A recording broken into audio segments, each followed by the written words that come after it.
Hello everybody and welcome to a brand new video. Today we have quite a bit to talk about in the public test branch. Once again, it looks like the developers are bringing a lot of cool things over. This includes biome changes, new AI, new areas of the map, a new ability for Sarcosuchus, as well as some fixes and some buffs that are being granted by critters. Yeah, this is an interesting update, and I'm going to talk about the most important parts from this update and showcase some of them in the game as well, and showcase, of course, a cinematic of some of the new biomes. Anyways, let's get right into it. Now, there are some other changelogs in this big update, and these changelogs mainly come from the fact that, it's just changes to pre-existing stuff on the PTB, and I don't really need to talk about them. However, I do want to point out that the Triceratops is not getting fixed scales. That's something that it's not getting at all. They said it was worded wrong, or perhaps perceived wrong in the changelog. It's more like an updated, so to say, and instead it got resilient, and the other one, that's technically new as well. That being said, we do get to see some other stuff, which are buffs from critters. This means Path of Titans is really speccing into that some kind of MMO style game where you're getting buffs from AI creatures that you're eating. This so far is basically for all the AI fish and stuff like that that live in the ocean. So let's just talk about them really quickly. These are the buffs that they're going to be getting. I'll list them off one by one on the screen. So the bluegill and the arowana is not going to get anything. This also goes with the ocean sunfish, which is not having anything just yet so far. The ocean stingray will have poison heal plus. River stingray will have venom / poison heal plus. The pike will grant you stamina regen. The trout will also grant you bleed heal plus. So these are all buffs on those original healing rate. The green turtle will give you increased armor for a certain amount of time. The manta ray will grant you swimming speed for a certain amount of time, a buff. The arapaima will give you bleed heal buffs and health heal buffs. The tuna will grant you stamina regeneration buffs, and the kelp shark will grant you bleed heal buffs.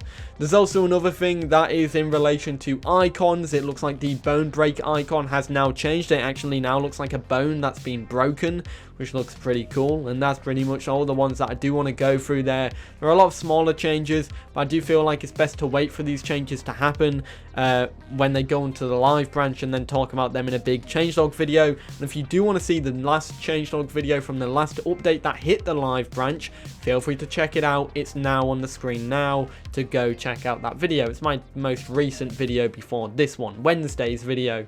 That wasn't the mod spotlight. Hello there, we are in Path of Titans. Once again, we are in the main branch, or the public test branch. Sorry, this is where all the bugs and everything get tried and tested, and new abilities get tried and tested. Sarcosuchus has a brand new ability for its hide, which is an interesting one. I wouldn't expect this one to be a hide. I'd expect it to be a sensors. And we are in Volcano Bay where we can test this. So, the hide is called nictitating membrane, which is seeing further underwater. This goes with resilient scales and streamlined. So I don't know why it's a hide when it's got an eye icon. Surely that would be better fitting sensors. However, this is what it looks like when you are looking in Volcano Bay without nictating hide. And now I'm going to go and really quickly switch over to nictating hide and showcase you what it looks like with it. Now are gone the dust in the distance. It's now, apart from the color of the water, you can see a lot further.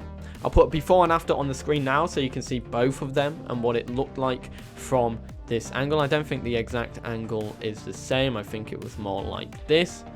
But yeah, that is the difference. It's absolutely massive how big of a change this is, and it's a really cool new ability that's on the public test branch for you to check out.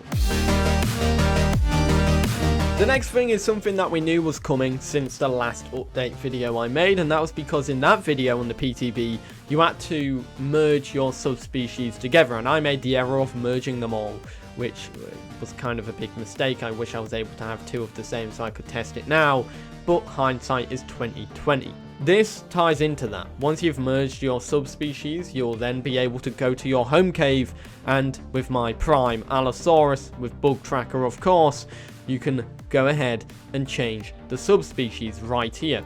Now, this has a cost. However, if you merged two dinosaurs of the same species, of course, but that were different subspecies, say I merged Europaeus with Gymnodesini, I could then have Gymnodensi and Europaeus for free. Like, I wouldn't have to pay the extra cost here. Now, if I just move over here and move that, because you couldn't see it, I've just realized, you now can buy and change the subspecies. You can also change if you're male or female, which I find quite interesting. You can then change that, and yeah, there you have it. You can switch to a female fragilis subspecies. I can change it once again back to a male with speed.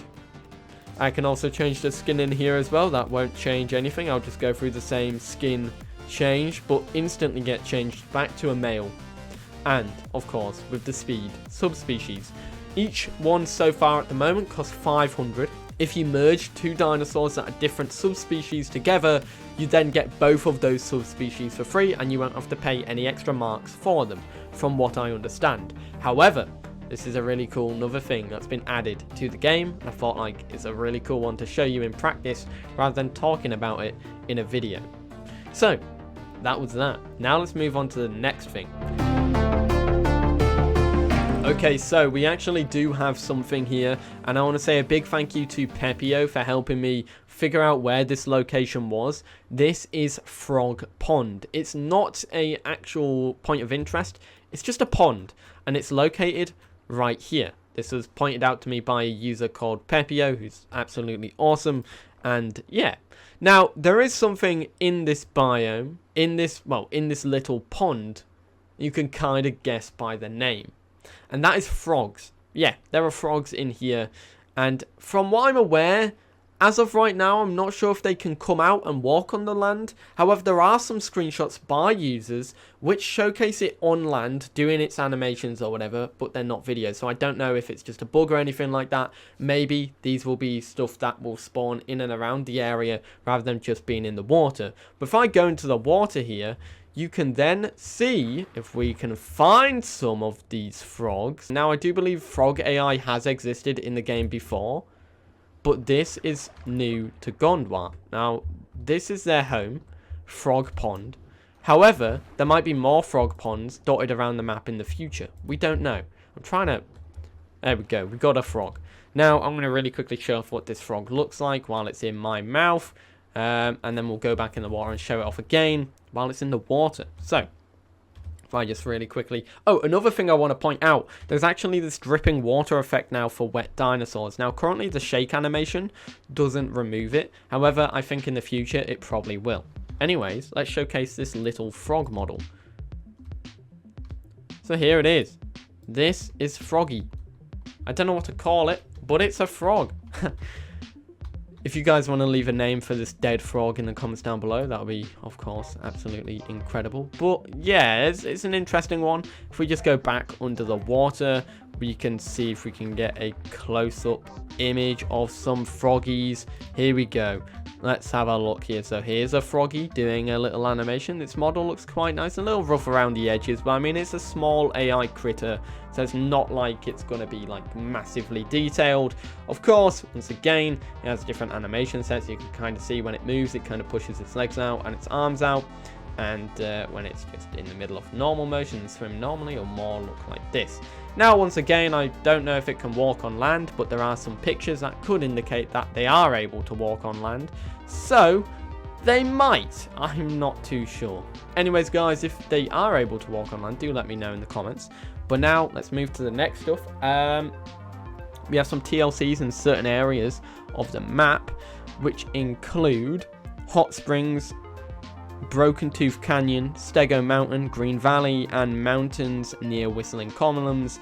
Now, what I'm going to do is, for the hot springs, I'm just going to go ahead and talk about it now in this next part. Then after that, we're going to showcase a little cinematic video of the other areas that have had some changes, to showcase that off in like a mini cinematic trailer for you all, like I've done in the past. So, let's go ahead and talk about this change to the hot springs.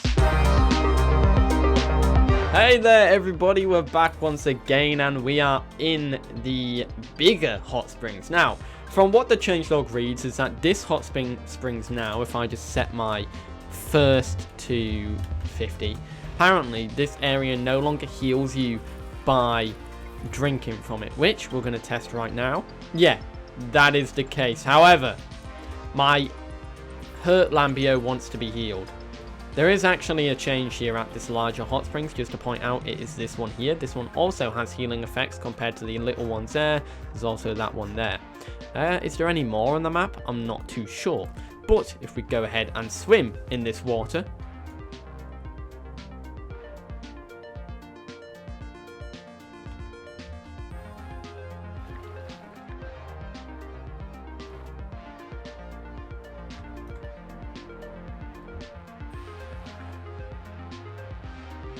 now we're going to go ahead and get into a cinematic showcase of some of the areas that have changed and gotten some love. So I'm going to read them off really quickly.